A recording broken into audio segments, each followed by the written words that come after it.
Sao Paulo. La mejor capital de Brasil vive con el caos en el tránsito. La lentitud en las calles llenas de autos ha crecido al 10% en los últimos 4 años, según datos oficiales. Hay constantes huelgas en el metro, calles llenas y autobuses extremadamente loteados.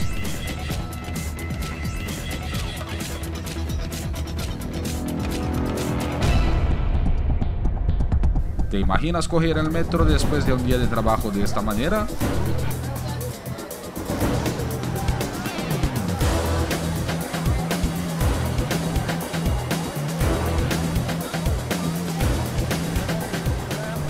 Es un desafío diario para la población brasileña. La decisión ocurrida hace casi 2 semanas por las autoridades de muchas capitales de Brasil de aumentar las tarifas del sistema de transporte despertó la ira del pueblo. Muchos brasileños salieron a las calles para manifestar su indignación por la falta de investimentos por parte del gobierno en los servicios públicos. Los primeros protestos, aunque pequeños, ocurrieron en Sao Paulo en la semana pasada y fueron violentamente reprimidos por la policía.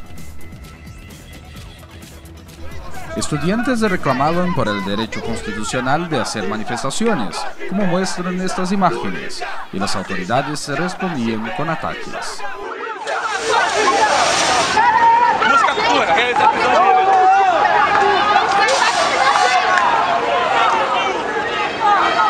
Hasta reporteros y camarógrafos de la prensa local fueron atacados con gas o spray de pimienta, lo que tornó aún mejor el sentimiento de revuelta.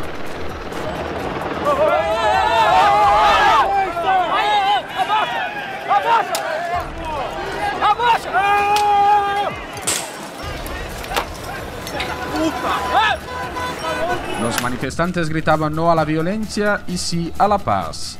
Los protestos que eran pacíficos se transformaron en una ola de ataques por las calles. La multitud que protestaba llamó al pueblo a se unir y expresar su indignación contra la acción de la policía, y las manifestaciones alcanzaron otras capitales del país. Los protestos, que antes eran solo contra el aumento de las tarifas de autobuses y la respuesta violenta de la policía, se sumaron a otros deseos de los brasileños que estaban atrapados en la garganta de la población, así como mejor gestión económica, fin de la corrupción, menores impuestos, menores costos de vida, o sea, menor inflación. Los manifestantes marchaban ahora juntos por un Brasil mejor. En el pasado miércoles, los alcaldes y gobernadores de muchos estados de Brasil aceptaron cancelar el aumento de las tarifas de autobuses, pero esta medida no fue suficiente para interrumpir la ola de protestos. En el jueves, más de 1.200.000 personas salieron a las calles para manifestar en más de 100 ciudades de Brasil. Fueron de los mejores protestos ya vistos en más de 20 años, desde el impeachment del expresidente Fernando Collor en 1992.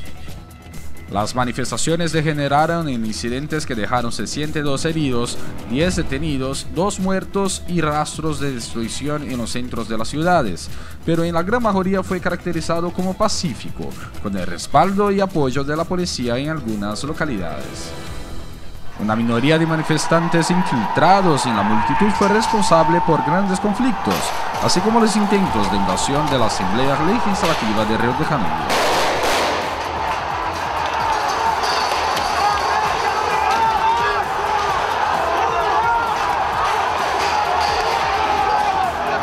Esas acciones de pequeños grupos ganaron destaque en la prensa nacional e internacional, pero la mayoría de la población condenó los actos de violencia. Otros conflictos fueron contra los militantes de partidos políticos de izquierda, que insistían en levantar sus banderas durante la marcha.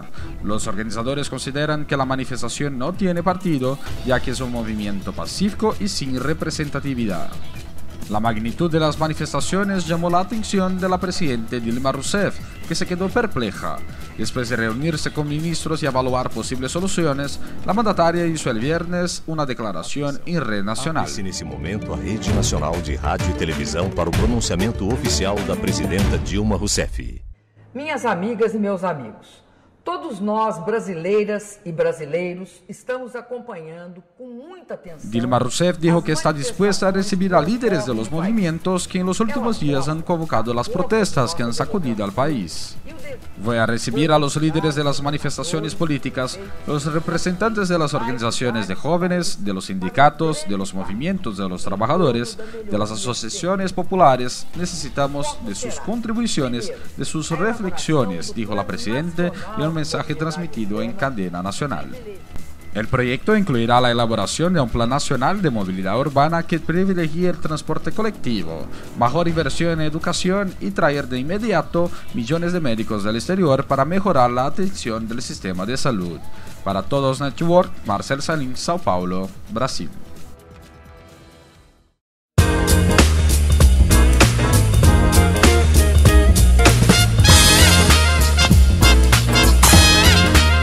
Hola, ¿qué tal? Bienvenidos a la edición de La Ventana número 35 con un servidor, Alberto Padilla, y director, productor, administrador, jefe de piso, creador, etcétera, Boris Truco. Lo que está sucediendo en Brasil. Y iba yo a decir y hablar acerca de las características tan únicas que tiene estas protestas en Brasil, porque nacen de pronto, espontáneamente. El detonador es un aumento de tarifas a el transporte público en Sao Paulo. Y ahora básicamente los brasileños lo que están pidiendo es un cambio radical de todo, pero principalmente dirigido al gobierno. Básicamente lo que está el brasileño es harto de la clase política y por tanto están pidiendo una serie de cambios que son cambios fundamentales, son cambios muy profundos que no de ninguna manera se pueden hacer de la noche a la mañana. Entonces, habiendo dicho esto, yo no sé cómo van a terminar estas protestas o cuándo van a terminar estas protestas. La singularidad de las características de estas manifestaciones, yo las comparo no tanto con las manifestaciones en Turquía, pero las comparo más a lo que sucedió en Egipto y lo que en Egipto nació como la primavera árabe. Lo de la primavera árabe nació del hartazgo de un pueblo al status quo, un rechazo total al status quo que implicaba una falta de democracia, por ejemplo, y gobiernos con dictaduras y etcétera, ¿no? Eran de circunstancias de mucho menos libertad, sobre todo política, pero también económica, que las que tenemos en Brasil y en América Latina. Pero en Brasil se comparte junto con la primavera árabe la misma protesta por un cambio radical. Y este es el punto, porque usted se pone a pensar, la circunstancia económica y política de Brasil es muy parecida a la del resto de América Latina, porque Brasil no es ni mucho más corrupto, ni mucho menos democrático, ni mucho menos desigual que el resto de América Latina. Mi impresión, Padilla, es que hay un hartazgo creciente en ciertos sectores de la sociedad, sobre todo los más jóvenes, porque en las protestas veíamos una activa participación de chicos jóvenes, universitarios, liderando estas protestas que, aunque parezca paradójico, no tienen líderes, o sea, no tienen figuras convocantes que llevan a las masas bajo una consigna. Un fenómeno parecido al de Argentina es que se han convocado por las redes sociales. Es un fenómeno novedoso esto. Hay, a mi juicio, un componente anárquico en las protestas, desde el momento que no tienen líderes, desde el momento que tienen 2 o 3 consignas, pero acá creo que el mensaje que deben estar tomando nota la clase dirigente de América Latina, en especial de Brasil y Argentina, es que la gente está empezando a decir basta, ¿no? No nos olvidemos de que viene el Papa Pancho, en julio, y por eso está preocupado Dilma, sí. Exacto. Pero también las protestas se dieron porque van a construir 12 estadios para el Mundial. Correcto. 12 estadios, y creo que eso fue lo que lanzó otra chispa, porque dicen, ¿cómo vamos a gastar tanto dinero? Incluso hay un artículo en un periódico, creo que es Bloomberg, que dice qué van a hacer con 2 estadios después de que pase el Mundial. Según un sondeo de la firma Datafolha, publicado el martes de esta semana, el 84% de los manifestantes consultados en Sao Paulo declaró no tener preferencias por algún partido político. Un 77% tiene un nivel de educación superior, más de 3/4 partes. Y un 22% son estudiantes actualmente. O sea que en realidad son jóvenes adultos. Poco más de la mitad, es decir, un 53% tiene menos de 25 años. Y un amplio 71% participó por primera vez de la ola de manifestaciones este lunes, la 5ª jornada de protestas en Sao Paulo. 71%, es decir, 3/4 partes de lo que se manifestaron el lunes se lo hicieron por primera vez, se unieron a las manifestaciones que estaban cumpliendo ya una semana. Hay un nuevo emergente social, esto es lo que me parece en Brasil, una juventud que dice no, la corrupción no va mal, la corrupción nos mata, la corrupción nos quita presente y peor, nos quita futuro, entonces algo hay que hacer. No lo van a poder hacer los que son partícipes activos de este régimen corrupto y descreído, vamos a llamarle así. Los que han venido gobernando en nombre de ese régimen en Brasil, en Argentina, en Venezuela, y que son parte esencial de ese régimen. Ellos no lo van a hacer. Lo tienen que hacer, a mi juicio, la gente que está protestando tiene que pasar de la protesta a la propuesta y tienen que de ese sector salir los nuevos emergentes, los nuevos líderes de un movimiento que va a cambiar política y socialmente la situación. Quizá gran parte del hartazgo de los brasileños es que ellos veían cómo en la prensa y cómo hacia afuera y cómo por todo el mundo se hablaba del milagro brasileño, mientras que los brasileños no lo sentían. Cierto es que en los años, la última década, en Brasil hubo mucha gente que se salió de la pobreza, que lograron salir de la pobreza, pero también es cierto que esto lo hicieron no tanto por una reforma económica, puesto que no hubo una reforma económica, no tanto por un crecimiento sólido y de base, sino más bien por una extra disposición o extra oferta de crédito. El que no tenía dinero de pronto tenía acceso a crédito y se podía comprar su televisor y su refrigerador. Claro, derivado del boom de las commodities y de Brasil. Derivado del mucho dinero que había circulando. Entonces, si tú eres pobre pero de pronto tienes un crédito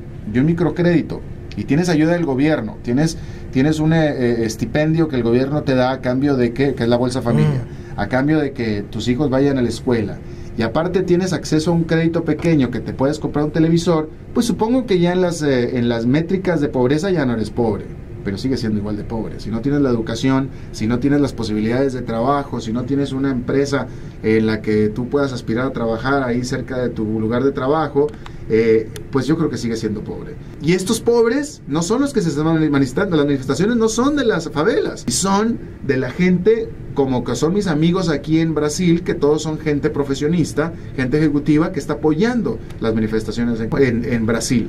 Esta es una manifestación de la clase media. La clase media es la que no sintió el cambio. La clase pobre sí, la clase media no. Y esto es interesante en el contexto de una Latinoamérica en donde justamente está creciendo la clase media. Yo creo que esto puede derivar hacia muchos lados. Hay que esperar y que ver, a ver cómo termina, y vamos a ver de qué estamos hablando a este mismo respecto la próxima semana, dentro de 8 días. Bueno, de esta forma llegamos al final de La Ventana, aquí en Tu y Voz. Alberto Padilla, saludo a la audiencia. Primero que nada, saludo a la audiencia de La Ventana, este programa que se transmite a través de Todos Network, teo2network.com, a partir de este domingo. Exactamente. Así es. Y me despido acá de Tu y Voz. Muchas gracias por habernos acompañado, señores.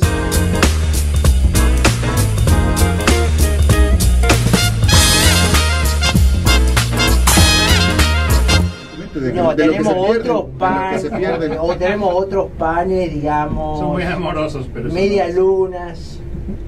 En fin. Pero ustedes que tienen cultura mexicana, obviamente tienen ese pan con ese nombre. Sí, que se llama la concha, que te lo comes sobre todo en las mañanas, pero también en cualquier hora, pero es en las mañanas. Mucho carbohidrato. Sí, muy delicioso. Correcto. Muy dulce. Incluso la Bimbo, la panificadora, tiene las conchas Bimbo. La pelotita. Tiene las conchas Bimbo, ¿no es cierto? Tiene las conchas Bimbo. Muy buenas. Vienen, muy bueno.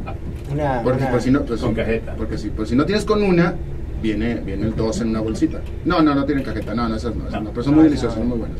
No, nosotros el dulce de leche, En fin. las medialunas. Bueno, estábamos hablando de Facturas.